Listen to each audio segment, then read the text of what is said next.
नमस्कार, जय माता दी। मैं हूँ आपके अपनी लाइफ डिज़ाइनर जीतू आचार्य। वृष राशि की बात करेंगे, टॉरस की बात करेंगे और शनि देव की वक्रीय चाल की बात करेंगे। जैसा कि हमने शुरू में ही बताया कि शनि देव जो है 15 नवंबर तक वक्रीय रहने वाले हैं, तो थोड़ा सा संभलने की ज़रूरत तो है। लेकिन वृष राशि की जब हम बात करें, टॉरस की बात करते हैं, तो ये तो बड़े खुश रहने वाली कहते हैं कि राशि है। लेकिन शनिदेव कितना खुश रहने देंगे इन्हें, ये समझने की ज़रूरत है। भाई देखिए, खुशी और दुख कई बार हम अपने आप ही क्रिएट कर लेते हैं। खुशियाँ तो कहते हैं कि हमें हमेशा अपने इर्द गिर्द प्रयास करना चाहिए बना करके रखने की, जो कि बड़ी अनमोल होती हैं। ये कहीं भी धन से नहीं खरीदी जा सकती है, ये आपकी अंतरात्मा से खरीदी जा सकती है। अंतरात्मा से अगर आप सुकून महसूस करते हैं तो खुशियाँ ज़रूर ऐसे लोगों के पास होती हैं। अगर पेशेंस लेवल सुकून नहीं होता तो चाहे आप कितनी भी चीज़ें आपके आगे ढेर लगा दी जाए, सुकून नहीं होता ऐसे लोगों को, खुशी नहीं होती ऐसे लोगों को। चलिए, ये एक अलग पहलू है, इस पर भी बात करेंगे कभी। लेकिन अभी हम बात करते हैं कि आपकी राशि से दशम भाव में ये वक्रीय होंगे। और 10th हाउस वर्क का हाउस होता है, कर्म हाउस होता है, बिजनेस का हाउस होता है। तो यहाँ पे बड़े अच्छे एक कॉम्बिनेशंस बन रहे हैं। सीधा एस्पेक्ट इसका सिंहासन पर होता है, कुर्सी सत्ता आपकी, तो उस पर भी होता है। तो आपके लिए नवम और दशम के स्वामी भी हैं। अब दशम भाव में जब कोई प्लेनेट वक्रीय हो जाए तो सबसे पहले किसके ऊपर गाज गिराता है? काम के ऊपर। अब दृष्टियों को पहले समझने की, क्योंकि दृष्टियों का प्रभाव बहुत इंपॉर्टेंट होता है। इस बार कितनी विदेश यात्राएं कर पाएंगे आप? इस बार कहाँ के चक्कर ज़्यादा लगेंगे? अब 12वें भाव के ऊपर इनकी तीसरी दृष्टि पड़ने वाली है। आपकी राशि से 12वां भाव, वहाँ पर पड़ेगी इनकी तीसरी दृष्टि। अब 12वां भाव कहाँ का है? हॉस्पिटल का भी तो है। अगर विदेश का है तो हॉस्पिटल का भी है। तो कहाँ के चक्कर लगवाएंगे ये शनिदेव? शनि लंबी बीमारियों के कारक होते हैं। आपको हिंट हम पूरे देते जा रहे हैं। बड़ी बीमारी, लंबे समय तक बीमारी खींचने वाली, क्योंकि मंद मंद चलने वाला प्लेनेट जब किसी एक जगह पर प्रभाव डालता है तो बहुत लंबा खिंच जाता है वो समय। चलिए, दूसरी दृष्टि की बात करते हैं। 7th दृष्टि यानी 7वीं दृष्टि। 7वीं दृष्टि इनकी आपके चतुर्थ भाव पर पड़ रही है, सुख सुविधाओं के ऊपर पड़ रही है। आपकी गाड़ी आ गई, आपका घर का सुख आ गया, आपकी लग्जरीज, आपकी चीज़ें, आपका मटेरियलिस्टिक चीज़ें, आपकी माता जी का भाव, ये कुल मिला करके जब सिंहासन, कुर्सी का भाव भी तो है ये। तो यहाँ पर शनि का देखना अच्छा तो नहीं माना जाता। वैसे नॉर्मली अगर उनकी खुद की राशि में बैठ करके कहते देखते हैं तो फिर भी ठीक होता है। लेकिन यहाँ पे मूल त्रिकोण राशि में तो बैठे हुए हैं वो, बट है तो वक्रीय चाल ना। तो यहाँ पे भी थोड़ा सा आपको बताएंगे कि क्या प्रभाव पड़ सकता है।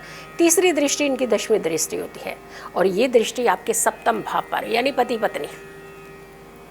अगर आप पुरुष हैं, आपकी राशि है, तो आप एक बार लड़के देख लीजिएगा अपने घर में, फिर देखिएगा जीत किसकी होती है, हार कैसे होती है, फिर देखिएगा मनाने का सिस्टम कैसा होता है।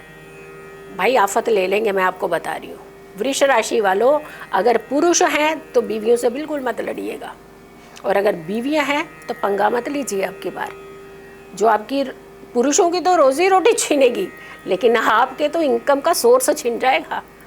ध्यान रखिएगा, अब की बात थोड़ा सा संभल करके। जिस काम में हाथ डालेंगे आप, हो तो जाएगा, क्योंकि लग्न पे एस्पेक्ट नहीं बना रहा, काम तो हो जाएगा। लेकिन हिम्मत करते रहिएगा, क्योंकि प्रयास करने की बहुत ज़रूरत पड़ेगी। बार बार एफर्ट्स करना। जैसे मान लीजिए एक बार नहीं हुआ काम, तो दूसरी बार थोड़ी सी हिम्मत ज़रूर कीजिएगा। ये मत सोचिएगा अपने आप काम हो जाएगा। अपने आप कभी कुछ नहीं होता है जी। अपने आप कभी आपकी रोटी भी अपने आप बन करके आपके मुख में पड़ गई, नहीं पड़ी ना, तो बनानी पड़ी, आटा गूंदा, फिर बनाई, फिर पता नहीं कितने सोर्स लगाए, तब जा कर के आपका पेट भरता है। तो अपने आप क्या होता है, भक्ति में भी अगर फल चाहिए तो वो भी अपने आप नहीं आता, उसमें लंबी भक्ति करनी पड़ती है, उसमें भी समय डिप्यूट करना पड़ता है। दूसरी बात, पार्टनरशिप अगर आप करते हैं, करेंगे, कुछ नए लोग भी आपकी ज़िंदगी में आएंगे, आप पार्टनरशिप करेंगे। लेकिन काम करने में देखिए कोई बुराई नहीं होती।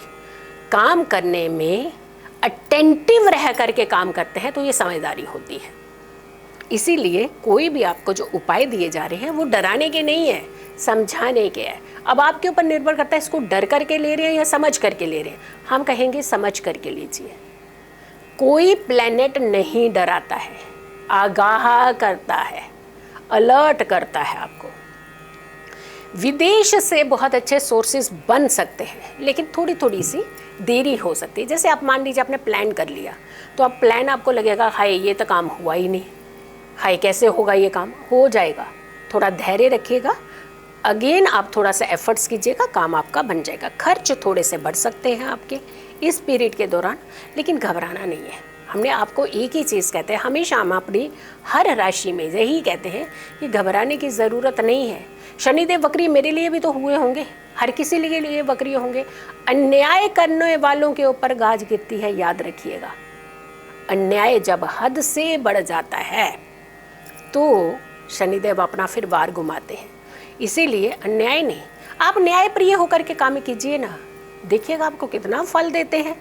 अब आपको उपाय क्या करना चाहिए? अगर समस्या है तो उसका समाधान क्या है? आपको शनिदेव के मंत्रों के जाप करने चाहिए। ओम शन शनिश्चराय नमः, ये मंत्र का जाप कर सकते हैं।